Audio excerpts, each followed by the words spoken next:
মনের সব ইচ্ছে পূরণ হয় যে আমলে। আল্লাহ তাআলা বলেন, নিশ্চয় মানুষকে সৃষ্টি করা হয়েছে অস্থির করে।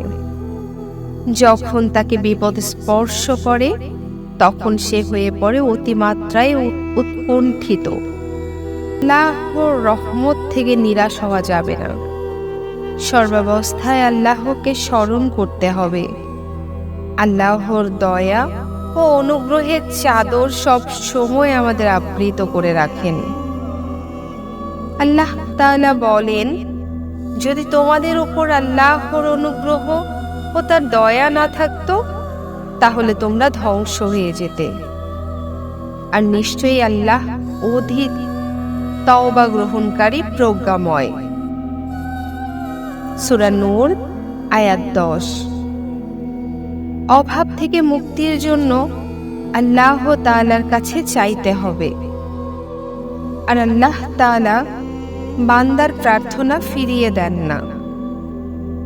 আল্লাহ বলেন, আর তোমাদের রব বলেছেন, তোমরা আমাকে ডাকো, আমি তোমাদের জন্য সাড়া দেব। নিশ্চয়ই যারা অহংকার বশত আমার ইবাদত থেকে বিমুখ থাকে তারা অচিরেই লাঞ্ছিত অবস্থায় জাহান্নামে প্রবেশ করবে। সূরা কাফির আয়াত 60। জীবনে ইচ্ছা পূরণের অনেক উপায় খুঁজে বেরিয়েছেন। মনের আশা পূরণ করতে অনেকের কাছে গিয়েছেন। গলায় তাবিজ ঝুলিয়েছেন, পীরের পা ধোয়া পানি খেয়েছেন, অনেক কষ্টে অনেক সাধন করেছেন। সবকিছু থেকে বিফল হয়ে নিরাশ হয়ে পড়েছেন। অথচ এটা ভাবেননি যে মহান আল্লাহ ও তার রাসূল সাল্লাল্লাহু আলাইহি সাল্লাম এ ব্যাপারে কি বলেছেন। হাদিসে রয়েছে, একবার হযরত আনাস রাদিয়াল্লাহু তাআলা আনহু রাসূল সাল্লাল্লাহু আলাইহি ওয়াসাল্লামের সঙ্গে বসা ছিলেন। এমন সময় এক ব্যক্তি এসে নামাজ আদায় করল এবং নিচের এই দোয়াটি পাঠ করল, আল্লাহুম্মা ইন্নী আসআলুকা বিআন্না লাকাল হামদু লা ইলাহা ইল্লা আনতাল মান্নান বাদিউস সামাওয়াতি ওয়াল আরদ ইয়া জাল জালালি ওয়াল ইকরাম ইয়া হাইয়্যু ইয়া কাইয়্যুম।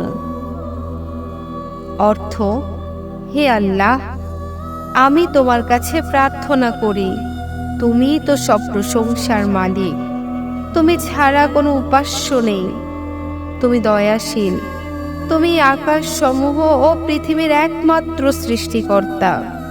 হে মহান সম্রাট ও সর্বোচ্চ মর্যাদার অধিকারী, হে চিরঞ্জীব, হে সর্বময় ক্ষমতার অধিকারী।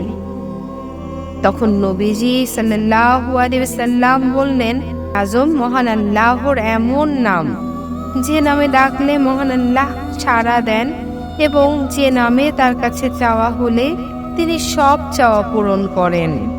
ইসমে আজম দোয়াটি পাঠ করলে মহান আল্লাহ মুমিন বান্দার মনের সব ইচ্ছা পূরণ করবেন। আল্লাহ তাআলা আমাদের মনের সব ভালো ইচ্ছা পূরণ করুন। আমিন।